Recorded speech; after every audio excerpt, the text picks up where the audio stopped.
दोस्तों, प्रॉपर्टी का बाजार हमेशा मुनाफे का सौदा रहा है। लंबे समय के लिए निवेश करने वाले ज़्यादातर लोग प्लॉट या ज़मीन खरीदते हैं।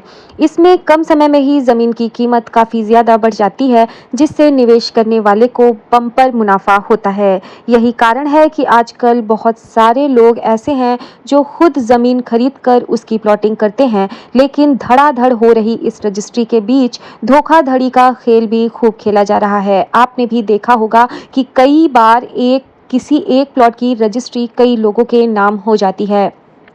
दोस्तों, आखिर धोखाधड़ी का ये खेल होता कैसे है और इससे आप बच कैसे सकते हैं, इसकी पूरी जानकारी आज की इस वीडियो में देने जा रही हूँ। तो वीडियो में अंत तक ज़रूर बने रहिएगा।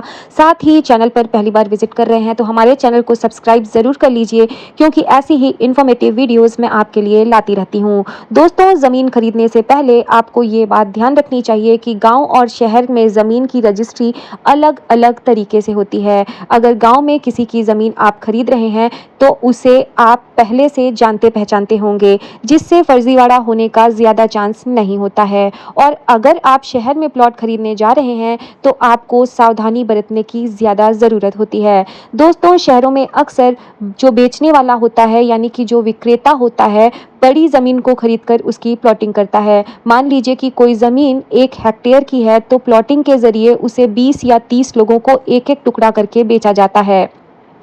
दोस्तों, आपको गाटा संख्या ज़रूर देखनी चाहिए। प्रॉपर्टी के मामले में जब भी आप कोई ज़मीन खरीद रहे हों और उस पर प्लॉटिंग कोई भी ज़मीन खरीद कर कोई भी व्यक्ति शुरू करता है, तो वो ज़मीन को भले ही कितने भी टुकड़ों में बाँटकर प्लॉट बनाता है, लेकिन उसका गाटा संख्या जो होता है दोस्तों, वो एक ही होता है। यानी कि 20 प्लॉट का नंबर तो 1, 2, 3, 4 अलग-अलग हो सकता है, लेकिन इन सभी प्लॉट का गाटा संख्या एक ही रहता है।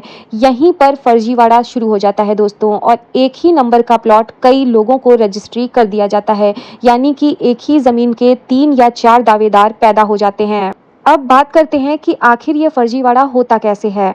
दोस्तों, प्लॉट रजिस्ट्री में फर्जीवाड़ा शुरू होता है पहली रजिस्ट्री के बाद। ज़मीन का मालिक किसी एक व्यक्ति को पहले प्लॉट की रजिस्ट्री कर देता है, जिसमें गाटा संख्या के साथ प्लॉट नंबर भी दर्ज रहता है। इस प्लॉट की खतौनी में ज़मीन के मूल मालिक का नाम होता है। ज़मीन की रजिस्ट्री के बाद सबसे ज़्यादा ज़रूरी काम जो होता है वो होता है दाखिल खारिज कराना, यानी कि म्यूटेशन कराना। ये काम रजिस्ट्री के 2 से 3 महीने के अंदर हो जाना चाहिए। सारा फर्जीवाड़ा इसी दौरान होता है दोस्तों, क्योंकि ज़मीन के पहले खरीदार ने दाखिल खारिज नहीं कराया होता है, इसलिए खतौनी में पुराने मालिक का नाम ही चढ़ा रह जाता है। अब दूसरे खरीदार को वही ज़मीन दिखाकर फिर से बेच दी जाती है और उसके दाखिल खारिज कराने से पहले ही किसी दूसरे और किसी चौथे को बेच दिया जाता है। रजिस्ट्री करके पैसा पूरा वसूल कर लिया जाता है। अब क्योंकि आप प्लॉट महानगर में किसी बिल्डर से खरीद रहे हैं, जिसने रजिस्ट्री में फर्जीवाड़ा करके आपका पैसा मान लीजिए कि फंसा दिया है, ऐसे में आप तुरंत अपने पैसों की वसूली नहीं कर सकते। जांच होने पर ज़मीन उसी व्यक्ति को मिलेगी जिससे उस बिल्डर ने सबसे पहले रजिस्ट्री करी होगी, लेकिन दूसरे, तीसरे या अन्य व्यक्ति को अपना पैसा वापस पाने के लिए एक बहुत लंबी लड़ाई लड़नी पड़ सकती है। अब बात करते हैं कि आखिर इस चीज़ से बचाव कैसे कर सकते हैं आप। दोस्तों, किसी ज़मीन को सबसे पहले खरीदने वाले को तो जांच के बाद मालिकाना हक मिल जाता है, लेकिन दिक्कत दूसरे या अन्य व्यक्तियों को आती है जो उस ज़मीन को खरीदते हैं। ऐसे फर्जीवाड़े से बचने के लिए खरीदार को पहले रजिस्ट्रार ऑफिस जाकर उस ज़मीन के गाटा संख्या के ज़रिए ये पता लगाना चाहिए कि उसमें से कौन सा प्लॉट कितने लोगों को बेचा जा चुका है। भले ही उस ज़मीन का दाखिल खारिज ना कराया गया हो, लेकिन रजिस्ट्रार ऑफिस में की रजिस्ट्री से जुड़ा सारा ब्यौरा आपको मिल जाएगा।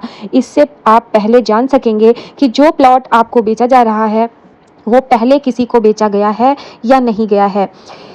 इस तरह से फ्रेंड्स आप फर्जीवाड़े से बच सकते हैं। दोस्तों, जब भी आप कोई प्लॉट खरीदना चाह रहे हों तो उसे खरीदने से पहले सबसे पहले उसकी खतौनी आपको लेनी चाहिए और रजिस्ट्रार ऑफिस में आपको जाकर ये बात पता करनी चाहिए कि ये ज़मीन किसी को बेची गई है या नहीं बेची गई है। इसके अलावा जैसे ही ज़मीन की रजिस्ट्री आप कराते हैं तो एक निश्चित समय के बाद उसकी दाखिल खारिज आपको तुरंत ज़रूर करा लेनी चाहिए। इसमें आपको बिल्कुल भी देरी नहीं करनी चाहिए। इससे गाटा संख्या और खतौनी में आपका नाम दर्ज हो जाएगा और इसका फर्जीवाड़ा नहीं किया जा सकेगा।